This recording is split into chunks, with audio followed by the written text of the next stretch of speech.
বর্তমান মহামারী থেকে দেশের মানুষ ও অর্থনীতিকে রক্ষায় আন্তর্জাতিক 5টি দাতা সংস্থার কাছে $260 কোটি ঋণ ও অনুদান সহায়তা চেয়েছে বাংলাদেশ সরকার।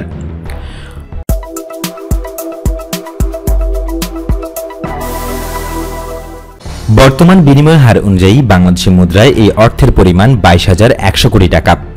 এর মধ্যে বিশ্বব্যাংকের কাছে $85 কোটি, আন্তর্জাতিক মুদ্রা তহবিল বা IMF এর কাছে $75 কোটি, এশীয় উন্নয়ন ব্যাংক বা এডিবির কাছে $60 কোটি, এশিয়ান ইনফ্রাস্ট্রাকচার ইনভেস্টমেন্ট ব্যাংক বা AIIB এর কাছে $25 কোটি এবং ইসলামী উন্নয়ন ব্যাংক বা IDBর কাছে $15 কোটি চাওয়া হয়েছে।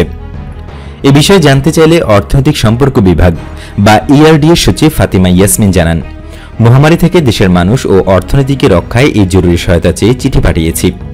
জরুরি বাজেট সাপোর্ট এবং মহামারী মোকাবেলায় প্রকল্পের জন্য এই সহায়তা চাওয়া হয়েছে। এইসব দাতা সংস্থার সঙ্গে আমাদের প্রতিনিয়ত যোগাযোগ চলছে, শিগগিরই তারা সহায়তার বিষয়ে আমাদের নিশ্চিত করতে পারেন।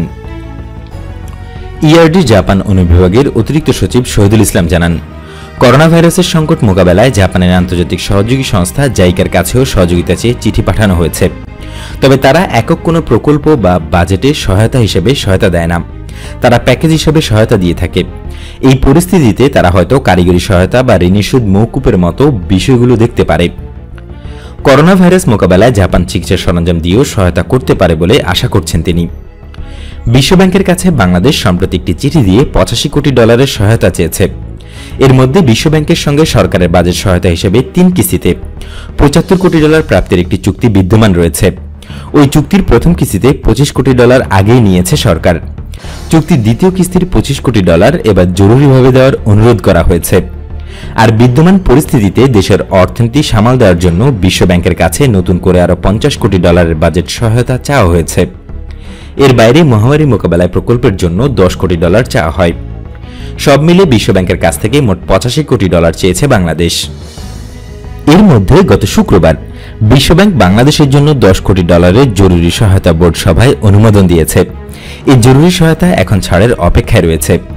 এছাড়াও সম্প্রতি ইসলামী উন্নয়ন ব্যাংক বা IDB গ্রুপের কাছে $15 কোটি সহায়তা চাওয়া হয়েছে বাংলাদেশের পক্ষ হতে। রোববার তারা ওই চিঠির জবাবও দিয়েছেন। এ পর্যন্ত তারা বাংলাদেশকে নিশ্চিত করেনি। অপরদিকে সরকার এডিবির কাছে যে $60 কোটি চেয়েছে তার মধ্যে $50 কোটি বাজেট সহায়তা হিসেবে আর বাকি $10 কোটি মহামারী মোকাবেলা প্রকল্পের জন্য। ERD এর আরেকজন কর্মকর্তা জানান, IMF বা আন্তর্জাতিক মুদ্রা তহবিল মহামারী থেকে বিশেষ করে নিম্ন আয়ের দেশগুলোর অর্থনীতিকে বাঁচানোর জন্য $50 বিলিয়ন যে প্যাকেজ ঘোষণা করেছে, সেখান থেকেই বাংলাদেশ $75 কোটি সহায়তা চেয়েছে। এছাড়া AIIB বা এশিয়ান ইনফ্রাস্ট্রাকচার ইনভেস্টমেন্ট ব্যাংকের কাছ থেকে $25 কোটি চাওয়া হয়েছে। তার অনেকটাই নিশ্চয়তা পাওয়া গেছে, শিগগিরই চুক্তিও হতে পারে, এমন মন্তব্য ERD কর্মকর্তার। অতীত রেকর্ড বলছে, মহামন্দায় চাহিদা বা যোগান যে কোনো একদিকে সংকট তৈরি হয়, কিন্তু এবার চাহিদা ও যোগান দুক্ষেত্রেই সংকটে পড়েছে বাংলাদেশ, যদিও ভরসা শুধু কৃষি খাতে। বাংলাদেশের মহামন্দা সম্পর্কিত বিস্তারিত জানতে আমাদের এই ভিডিওটি দেখুন।